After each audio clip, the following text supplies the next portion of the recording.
Let's go. It's your man Mike Bowens. I'm coming to you live and direct. Listen, this is a major announcement. This is breaking news. This is huge. This message is entitled, Why I'm Shutting Down My Daycare. Woo, that's a bomb going on. Boom! Now, I know a lot of you came to this channel because you saw the daycare videos. However, I am first a minister, right? And by me being inside of the daycare, one of the reasons why I've been praying about it and really just seeking God in His direction for my life and what He wants me to do, one of the reasons why it's time for me to close down and shift over into another direction, what it is He wants me to do. For one, is time. Time is a factor for me because we were working 12 to sometimes 13 hours a day, Monday through Friday. And so I was not really having much time to spend with God in prayer and spend with my family and spend with myself, right? Because I'm constantly working every single day, right? I didn't really have times to pursue the projects that I had stacked up in boxes, right? That God had given me out of my talents, my gifts. Like I have boxes of books, right? I got so many daycare books that I wanted to create. Now I'm going to be able to, that I can help people. Yes, I'm still going to have the daycare seminar June 2020 for those of you who like to join and attend, because there's so much. I have a wealth of knowledge when it comes to daycare, the daycare business, because for 9.5 years we ran this business, and each year our profits went up. Each year, I mean, to the glory of God. So we never had a year where we went down. We always, even now, as we transition, we got 2 more weeks to close it down. We still get calls now for people asking for our services, but we are turning them away and redirecting them to other daycares because it's time for us to make that shift, to make a move. Number 2 reason why we're closing it down is we have a gift, we have purposes, we have talents. Right? And we have so much more that we can do than being confined to one place for so many hours of time. Right? I can name off the top of my head, like I have books that I have to create. I have messages that I have to create. I have clothing that I want to produce. I travel and I speak at different churches and different events. Right? There's so many other things that I can name that I do. My wife and I collaborated on home decor that she creates, and we collaborated on that. Right? I'm coming out with my own skincare line. It's aftershave. It's an aftershave line for men, because I like to keep my skin clear. So I have these things in the works. Right? My daughter, she travels with gymnastics. We gotta go with her to these meets and to these events. My son has things that he does with technology. My other daughter, she has special meetings at school, right? My wife, she also has a business that she runs, which is an online store with home decor, right? And things of that nature. And she's constantly building. So, we had to make a transition and make a move. And it's one of the best moves that we make. And also, number 3, my marriage. My marriage felt like it was taking a hit from being in daycare 12 hours a day, because when did me and my wife have time to connect? I'm not just talking about physically, I'm just talking about on a husband-wife level, like, hey honey, how you doing? I love you. Let's go out to a movie. Let's go out to dinner. Let's sit down and just eat dinner together. Let's go have lunch. Let's go to the theater. We couldn't do any of that because, I don't know about you, but if you're working 12 hours a day, by the end of the night, then you got your own kids, you feeding them, you helping them with homework, you help them get in the bath, you get their clothes together. By that time, you're just passing out. You go home, you lay down, you're just passing out. You don't have time for anything else. And we were going like that constantly for years until we said, you know what, enough is enough. We was praying about it. And we said, we got to make a shift. We got to make a change. And God put that in our hearts. Then we go to church and our pastor even come over to us and prophesy that it's time for you to pivot. It's time for you to move. And we just was like, yeah, we know this. We received this. It's time for you to make a change, right? Because what God has in store for us is that we cannot be stationary. We cannot be one-dimensional in one place. Next reason why I decided that we needed to shut it down was I like the daycare business because you can make, depends who you're talking to, you can make money right away. And if you have a plan, you can take that money, invest it in your passion or into other businesses, or you could pay off your debts. You can get yourself in a really good situation to make a shift, to make a move. But one of the reasons I didn't like it was the control factor of the council, the child care council. These are the people that have the regulations, the things over you. Like they got to come and check your floors, check your backyard, check your bathroom. They got to check to make sure the kid's okay. And it's good, don't get me wrong, but sometimes some of the workers are not friendly. They come in, they so nasty, the way they talk to you. I'm like, wait, do you know like this is an even exchange? Like if there wasn't daycare providers, you wouldn't even have a job. So you need to treat me with a little more respect. You need to put some respect on my name. I felt like Birdman for a minute. I can't lie to you. They coming in acting all crazy. I'm like, you need to put some respect on my name. We're the best providers that you have in this county. And you know, you need to talk to us with respect when you come into this house. You can't just be screaming and yelling, blah, blah, blah. And you know, that was one of the reasons why we knew it was time to shut it down and time to move. Because when you become so successful and you're in an impoverished area, even when you're in a nice area, jealousy rises from people. And so even while we was there, we didn't really buy the type of car that I know that we really wanted to get, because there's too much hating in that area. People was hating. They see you with a nice vehicle, they'll spit on your car, or people just watching you, people just ringing your bell, randomly asking you for money. Come on, man, it's a lot that you got to deal with. And so, right, dealing with the council was one of the reasons. And then, you know, they constantly inspecting you, constantly, you know, for a while, it don't bother me. It didn't bother me. But after a while, when it's time for me to expand my horizon, I take a step back. I say, you know what? This is something I don't want to do anymore.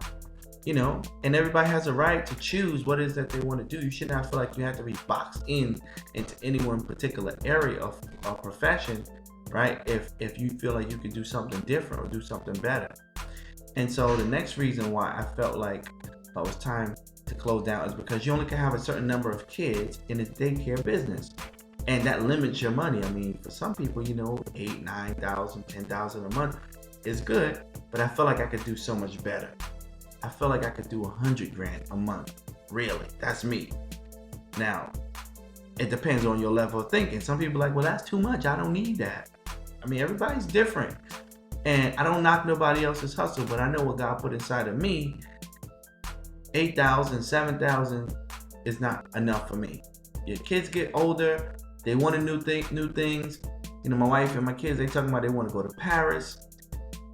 I'm not the type of person I can see myself working every day to earn this money and then just blow it the next month, and then you have to start all over again.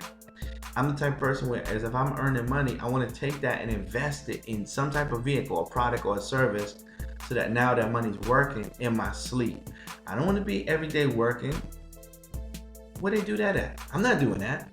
And so that was one of the things where they limit your numbers. So now when you're in an in-house daycare, it's good to an extent, because you have control and you can take your days when you want to take them.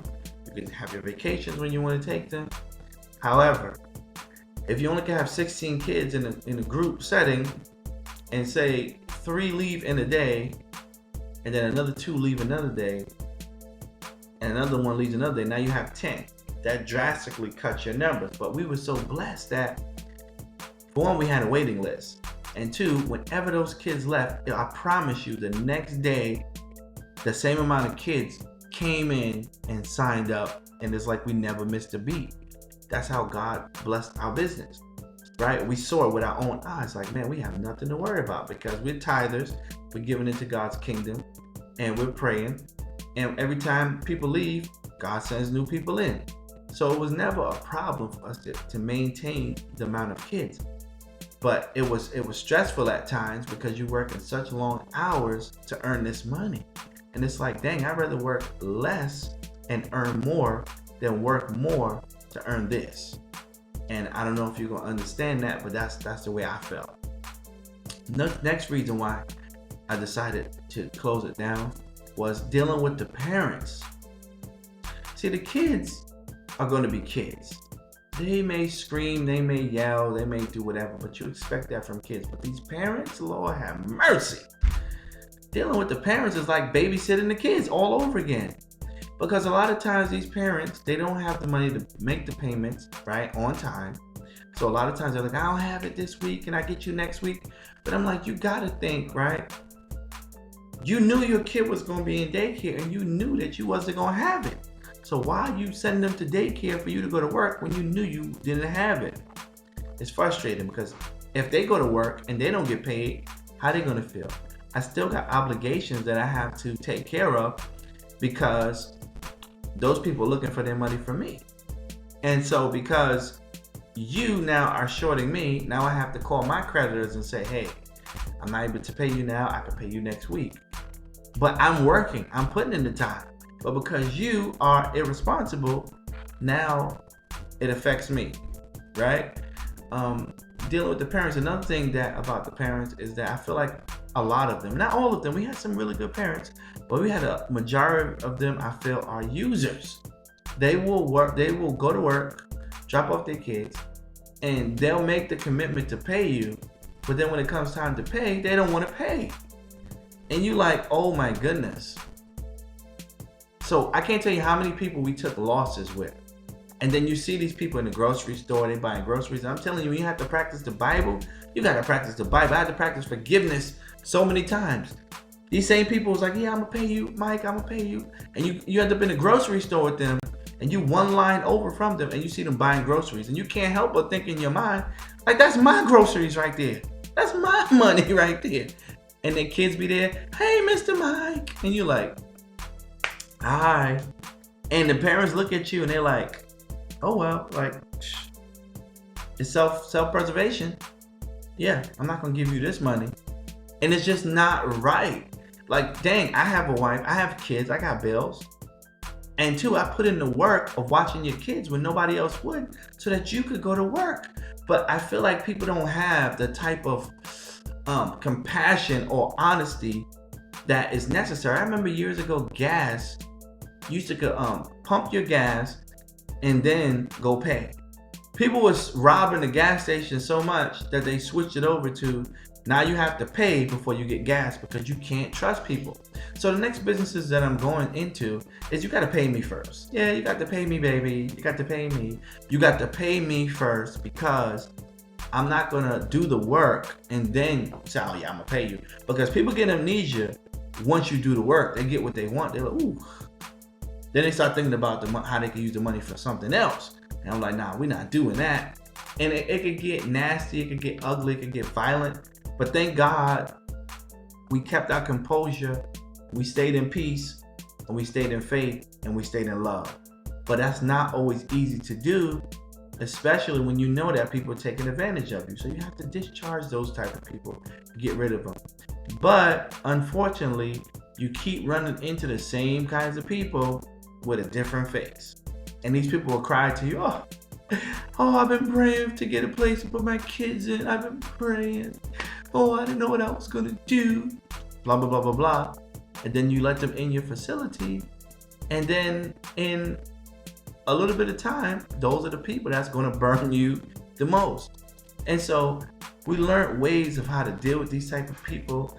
You know, I feel we was very lenient.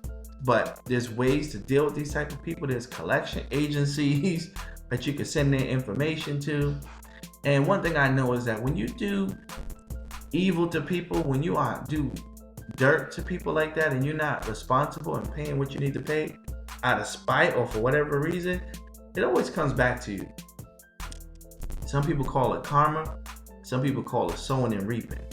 They cannot sow evil into people's life and think that they're going to get good to come into their life, that they're going to get good things happening. And every time I would talk to them, like, I helped this person did that to me, and I helped this person, they did that to me. And I just look at them and say, dang, you really don't see that how you short me, you don't see how it's coming back into your life. Oh, next reason why I decided to shut it down. It was making my family unhappy. My wife was unhappy doing this. Every day she would tell me. Every single day. It started to affect her health. It started to affect her well-being. My kids were not happy. After a while, they didn't want the kids in their space. And it just became overwhelming. It became too much. And it's like I felt like we always had eyes all on us. Like no matter when we left out the daycare, when I was cleaning in front of the daycare, because at the time we lived there, And another thing, the reason why I felt we had to shut it down and move on because the rules are you're supposed to live in the facility. And so we got to the point where it's like we don't want to live in this neighborhood no more. We have completely outgrown this neighborhood. So we came up with a plan and we did the 1-2 step. We bought a house in a beautiful neighborhood.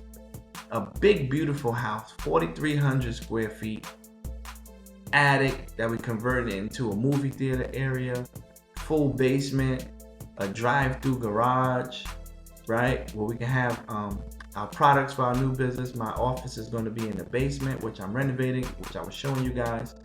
We got more than enough bedrooms, guest room, and it's in a beautiful area. Peaceful, quiet, clean area that we deserve to be in. And, we're closing down the daycare in 2 weeks. So we don't got to deal with these things anymore. And my wife and I are full time in what it is we feel God put us here to do.